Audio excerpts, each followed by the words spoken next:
मंडोबा संध्याकाळपर्यंत थंडोबा होतील. आणि आपण पाहिलं असेल की जे निवडणूक अधिकारी आहेत, जे आरओ आहेत, त्यांच्यावर अनेक मंत्र्यांकडून दबाव येतो. अनेक मंत्र्यांचे फोन त्यांना जात आहेत गेल्या 2-3 दिवसापासून. का जात आहेत, कशा करता जात आहेत? कालसुद्धा आचारसंहिता लागू आहे, पण उपमुख्यमंत्री जे आहेत ठाण्यातले, त्यांच्या निवासस्थानाबाहेर सरकारी अधिकाऱ्यांच्या गाड्यांचा ताफा उभा होता. त्याच्यामध्ये काही आरो होते. बरं, कशा करता? आचारसंहिता आहे ना. अधिकाऱ्यांनी जर आचारसंहितेचं पालन स्वतः केलं नाही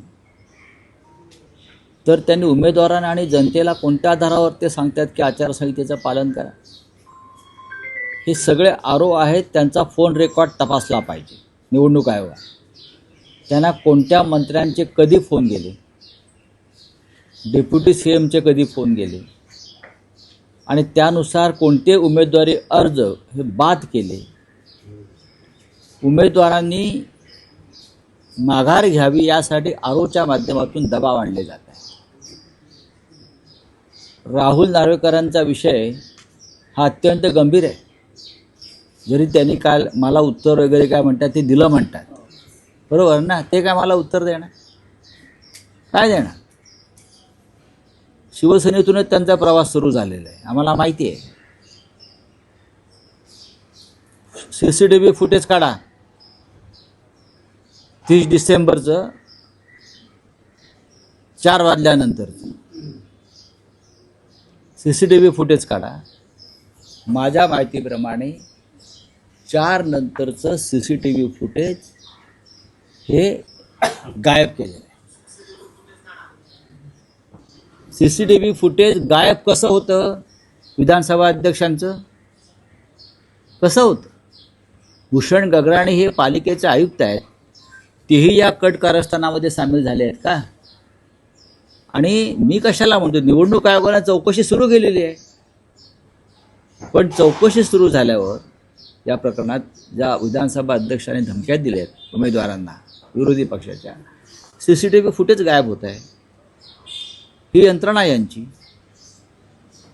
महापालिका आयुक्तांनी याचं उत्तर दिलं पाहिजे. आणि ते जे आरो आहेत त्या विभागाचे, त्यांची चौकशी व्हायला पाहिजे. हे संपूर्ण महाराष्ट्रात सुरू आहे. जळगावला उमेदवारांचं किडनॅपिंग केलं माघार घेत नाही म्हणून, आणि जबरदस्तीने माघार घ्यायला लावली आणि बिनविरोध निवडून येण्यासाठी. ही जी स्पर्धा सुरू झाली या निवडणुकीत बिनविरोध निवडून आणण्याची, ही फक्त धमक्या, पैशाचा वापर, ब्लॅकमेलिंग, दहशत काय करतात राज्याचे मुख्यमंत्री आणि या राज्याचे निवडणूक आयुक्त. इतक्या मोठ्या प्रमाणामध्ये कधी महानगरपालिकेला बिनविरोध लोक निवडून आलेच नव्हते. कल्याण डोंबिवली यांच्या बापाचं आहे का? कल्याण डोंबिवली मोठे मिरवणुका काढतात विजयाच्या. आम्हाला माहीत नाही कशा धमक्याने, कसे ब्लॅकमेल करून आणि कसं दहशत निर्माण करून लोकांना मागे घ्यायला लावलं. या इथे तर पोपटलाल त्याच्याकडे त्याच पद्धतीने केलेलं आहे सगळं. ठीक आहे, बघू ना निवडणुका होत. ठाण्यामध्ये 125 अर्ज, त्यातले बहुतांश अर्ज हे महाविकास आघाडीचे बाद करण्यात आले असं मनसेकडनं सांगण्यात येते. संभाजीनगरमध्ये अंबादास दानवे असं म्हणतात की धमक्या दिल्या जातात. आणि मी आता काय, मग मी वेगळं काय सांगतो? ठाण्यामध्ये मी विशेष करून सांगतो, पक्ष सांगत नाहीत कोणत्या पक्षाचे अर्ज बाद झाले. बघा, काल आणि परवा सर्व प्रमुख ठाण्यातले आणि काही प्रमुख निवडणुकीसंदर्भातल्या अधिकाऱ्यांच्या गाड्या या उपमुख्यमंत्र्यांच्या दारात मोठ्या प्रमाणात लागलेल्या होत्या. त्यानंतर परवापासून ही प्रक्रिया सुरू झाली होती ठाण्यामध्ये, कल्याण डोंबिवलीमध्ये. ही स्पर्धा भारतीय जनता पक्ष आणि मिंदे गटामध्ये आहे आणि त्यासाठी निवडणूक यंत्रणेचा गैरवापर होतो. या राज्याचे निवडणूक आयुक्ताचं नाव दिनेश वाघमारे आहे, त्याने नावाला जागावं. मी कालही बोललो, या वाघमारांनी निदान लांडग्यांना तरी मारावं. बरं, हे त्यांना सामील आहेत की काय? चोखलिंगम हे केंद्रीय निवडणूक आयुक्त आहे तिकडले, वाघमारे राज्याचे, हे करतायत काय? ही कोणत्या प्रकारची यंत्रणा राबवत आहे? अंबादास दानवे यांनी सांगितलेल्या गोष्टीत सत्य आहे, तथ्य आहे. हे निवडणूक अधिकारी धमक्या देत आहेत उमेदवारांना विरोधी पक्षांच्या, मागे घ्या म्हणून. कारण त्यांच्यावरती संबंधित पालकमंत्र्यांचा दबाव आहे प्रत्येक ठिकाणी. हे किती काळ चालणार? ही लोकशाही आहे का? तुम्ही याला लोकशाही म्हटलं, तुम्ही याला निवडणूक म्हणता? महाराष्ट्रामध्ये अशा प्रकारचं वातावरण कधीच निर्माण झालं नव्हतं. ते आता भारतीय जनता पक्ष, मेंदी आणि अजित पवारांनी सुरू केलेलं आहे. महाराष्ट्रातले सगळे गुंड अजित पवारांच्या पक्षात गेले. सगळे गुंड. तुम्ही कोणत्या गुंडाचं नाव घ्या आणि कोणत्याही गुंड टोळीचा संदर्भ आहे, ते सगळे अजित पवारांच्या पक्षात आहेत आणि हा पक्ष भारतीय जनता पक्षाबरोबर सत्तेत सामील आहे. सर, केडीएमसी मध्ये भाजपचे अनेक उमेदवार बिनविरोध निवडून आले. तिथे ठाकरे बंधूंचे उमेदवार होते का आणि त्यांना काही धमक्या आल्या का? तुमच्याकडे काय धमक्या माहिती आहे? सर्वत्र आलेल्या आहेत. जळगाव, पुणे, संभाजीनगर, मुंबईत धमक्या देत आहेत. पण त्या धमक्यांना भीक घालणारे आम्ही नव्हे, अजिबात नाही. आम्ही तुमच्या छाताडावरती उभं राहून भगवा फडकवू, हे मी तुम्हाला आत्ता सांगतो. मुंबई आणि ठाण्यामध्ये त्यांच्या पायाखालची वाळू सरकलेली आहे. मुंबई ठाण्यामध्ये. त्याच्यामुळे त्यांनी हे उद्योग सुरू केले. राऊतसाहेब, आज उद्धव ठाकरे, आदित्य ठाकरे आणि अमित ठाकरे बंधूंच्या उमेदवारांना एकत्रितरित्या शिवसेना भवनात मार्गदर्शन करणार आहे. बरं. असं पहिल्यांदाच होतंय की अमित ठाकरे हे पहिल्यांदा शिवसेना भवनातही जातील.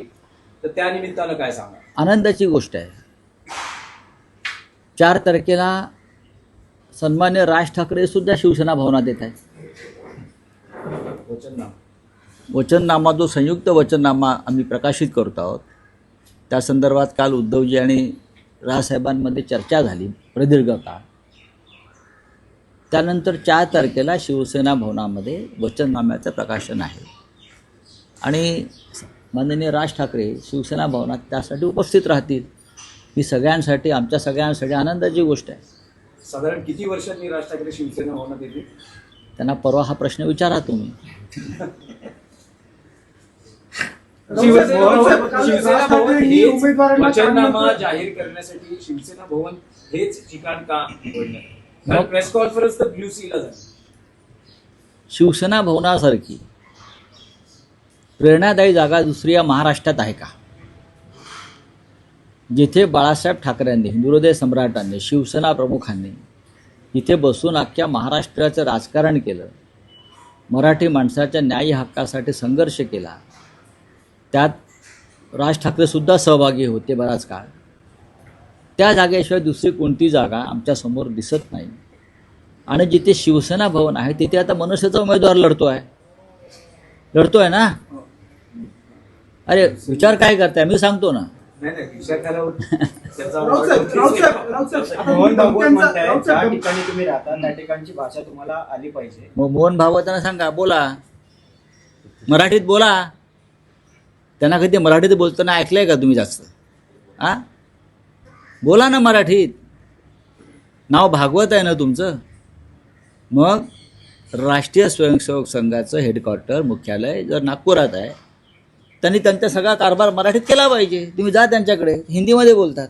राज ठाकरेंनी त्यांच्या उमेदवारांना कानमंत्र देताना, सल्ले देताना सांगितलं होतं की तुम्हाला ऑफर्स येतील आणि तुम्ही त्याला बळी पडू नका. आणि स्वतःला देखील ऑफर आलेल्या होत्या, त्या सर्वांना त्यांनी पळवून लावलं असं त्यांनी जाहीररित्या सांगितलं. हो, मला माहिती आहे.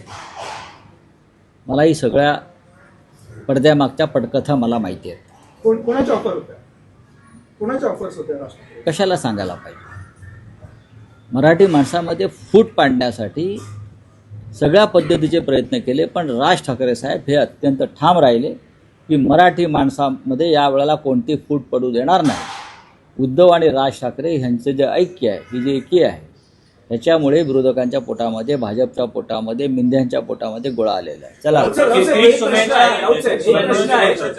एक मराठीत प्रश्न आहे की या निवडणुकीत दिसत आहे महापौर कोणाचा, कोणत्या भाषिक असेल, आणि सगळेच जण सांगतायत जे दावे केले जात आहेत. कोणी ठाकरे बंधू म्हणतायत मराठी, महायुतीचे नेते म्हणतात महायुतीचा, कोणी म्हणताय उत्तर नाही. भारतीय होणार. आता- असा हा केंद्रबिंदू ठरतो आहे महापौर नेमका कोणाचा आणि कोणत्या भाषेचा. का मुंबईमध्ये महापौर कोणाचाही शंका आहे का? मुंबईमध्ये ही शंका असताच कामा नये. मुंबईमध्ये मराठीत महापौर होईल, पण आता भारतीय जनता पक्षानं काय सुरू केलं आहे? मुंबईचा महापौर हिंदू होईल. बरोबर नाही? हिंदू होईल. हे आम्हाला हिंदुत्व शिकवतात लफंगे, हे आम्हाला ह्या शिकवतात हिंदुत्व. या मुंबईतूनच हिंदुत्वाचा लढा बाळासाहेब ठाकरेंनी सुरू केला आहे, लक्षात घ्या. पण ही मुंबई मराठी आहे, ही मुंबई मराठी आहे. छत्रपती शिवाजी महाराजांनी हिंदवी स्वराज्य स्थापन केलं, पण शिवाजी महाराज मराठी आहे. डॉक्टर बाबासाहेब आंबेडकरांनी संविधान लिहिलं, आंबेडकर मराठी आहे. हे लक्षात घ्या. आम्हाला हे हिंदुत्वाचं खूळ लावू नका. आमच्या नसानसात रक्ताच्या प्रत्येक थेंबात हिंदुत्व आहे, पण मुंबईचा महापौर मराठी होईल. हे हिंदू होईल वगैरे आम्हाला सांगू नका. मी जे म्हणालो, इथे जय महाराष्ट्र चालणार, जय श्रीराम आमच्या हृदयामध्ये, पण इथे जय महाराष्ट्र, जय भवानी, जय शिवाजी हाच नारा चालणार. वातावरण बिघडवू नका. कृपाशंकर ही सर्वासर्व करतात. अरे सोड रे. अरे सर, बस हो गया, चलो. हिंदी में क्या है आपका, पूछिए. चलो, हिंदी में क्या है? उम्मीदवार उनके ऊपर काफी मामले दर्ज है. किसके ऊपर? सत्ताधारी पक्ष के जो उम्मीदवार है उनके ऊपर काफी सारे गुनेगारी पार्श्वभूमि के मामले दर्ज है. उन्होंने निवडणूक आयोग को जो फॉर्म भारतीय जनता पार्टी अब ये गुंडों की पार्टी बन गई है. आपको मालूम है ना, ऑफिशियल ये गुंडा पार्टी बन गए. उनके जो साथी अजित पवार, उनके पार्टी में महाराष्ट्र के सब गुंडों के जो डॉन है, उनके पार्टी से चुनाव पुणे में लड़ रहे हैं, मुंबई में लड़ रहे हैं, नासिक में लड़ रहे हैं. ऐसी पार्टी भारतीय जनता पार्टी हमेशा नैतिकता की बात करती है, हाँ, संस्कार की बात करती है, और सभी गुंडों को और भ्रष्टाचारियों को अपने पार्टी में लेकर उम्मीदवार बनाती है. तो आप उनसे क्या उम्मीद कर सकते हैं? शिवसेना को या मराठी मानुस को हराने के लिए ये गुंडों की मदद ले रही है, उसमें उनकी हार है.